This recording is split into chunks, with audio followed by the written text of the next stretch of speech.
இந்த வீடியோ எதை பற்றி அப்படின்னா, இன்றைக்கி நடக்கிற match March 15th of 2025, the WPL 2025 finals between Delhi Capitals and Mumbai Indians. இதில் என்னுடைய ஃபேவரட் டீம் யாருன்னா டெல்லி கேபிட்டல்ஸ். ஏன் அப்படின்னா, எனக்கு அதில் விளையாடுற ஜெமிமா ராட்ரிகஸ் ரொம்ப பிடிக்கும். சின்ன வயசுலேருந்தே she came in to Indian team by around 14 or 15 நினைக்கிறேன். டீனேஜில் மிட் டீன்ஸாக இருக்கும்போதே ஸோ ஏர்லியாக she came in to the team and she is successful. ஏன்னா இந்தியன் டீமுக்குள்ளே வர்றதே ஒரு பெரிய விஷயம் தான். ப்ளஸ் கண்டினியூஸாக இருக்கிறதுங்கிறது பெரிய விஷயம். ஏன்னா நிறைய பிளேயர்ஸ் வர்றாங்க பட் போயிடுவாங்க. இந்த சின்ன வயசுலேயே வந்துட்டு சக்ஸஸ்ஃபுல்லாக ஒரு டாப் 3 பேட்டர்ஸாக இந்தியாவில் இருக்காங்க. இன்றைக்கி இந்தியாவில் பார்த்தீங்கன்னா ஹர்மன்பிரீத் கவுர், ஸ்மிருதி மந்தனா அண்ட் ஜெமிமா, இவங்க தான் டாப் 3 பேட்டர்ஸ்.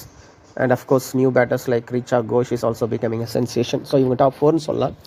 ஸோ இப்போ பாஸ்ட் ஒரு 5 இயர்ஸாக பார்த்தீங்கன்னா ஐ திங்க் ஜெமிமா வந்து இருக்காங்க டீமில். ஸோ ஜெமிமா இருக்கனால நான் டெல்லி டீமை வந்து சப்போர்ட் பண்ணுறேன். I also like Harmanpreet Kaur. எனக்கு ஹர்மன்பிரீத் கவுரையும் பிடிக்கும். பட் யாரோ ஒரு டீம் தான் சூஸ் பண்ணணுன்னா I will go with Delhi Capitals this time. It's a tough choice for me, but even though I'm choosing Delhi Capitals and I will support them in today's match and let's see what happens. Women's cricket வந்து இப்போ ரொம்ப famous ஆகிட்டுருக்கு. நிறைய new players வராங்க. அது it's a welcome step. And இப்போ கமாலினின்னு சொல்லிட்டு தமிழ்நாட்டில் இருந்து ஒரு பிளேயர் வந்திருக்காங்க. கேரளாவிலேருந்து சஜனா சஜீவன் ஒரு பிளேயர் வந்து லாஸ்ட்டு WPL பார்த்தீங்கன்னா ஏதோ ஒரு மேட்ச் வந்து ஃபைனல் மேட்சான்னு தெரில, ஏதோ ஒரு மேட்ச் ஃபைனலாக வந்து அவங்க ஃபைனல் பாலில் 6 அடிச்சா வின்னுங்கிறப்ப 6 அடித்து வின் பண்ணி கொடுப்பாங்க. அதில் ஃபேமஸாக வாங்க.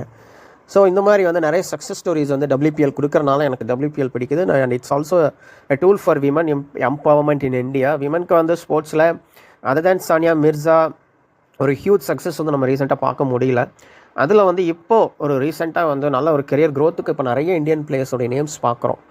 யாரும் ஒரு பிளேயர், ஒரு மித்தாலி ராஜ், ஒரு ஹர்மன்பிரீத் கவுர், ஒரு ஸ்மிருதி மந்தானா மட்டும் க்ரோத் ஆனால் பத்தாது.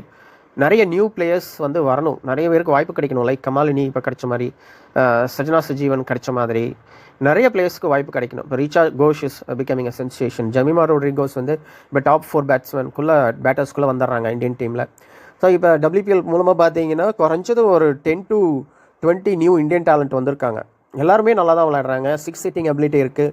அவங்க வந்து ஃபிசிக்கலாக பார்த்தீங்கன்னா ஒரு லீனாக ஷார்ட்டாக இருந்தாலும் அவங்க கேம் க்ளீனாக டெக்னிக் நல்லா இருந்துச்சுன்னா 6 எல்லாருனாலும் அடிக்க முடியுது. Both in fast bowling and in spin bowling. So ரீசெண்டாக கூட நான் விளையாடின மேட்சஸ்லாம் பார்த்தேன். Many players are hitting clean sixes. That's a very good sign. And many players are becoming match winners and their body language is good. mentally they are prepared well. This franchise cricket is doing a lot of good thing to Indian women's in career la sports layum sari career layum sari women empowerment as a whole sari India is growing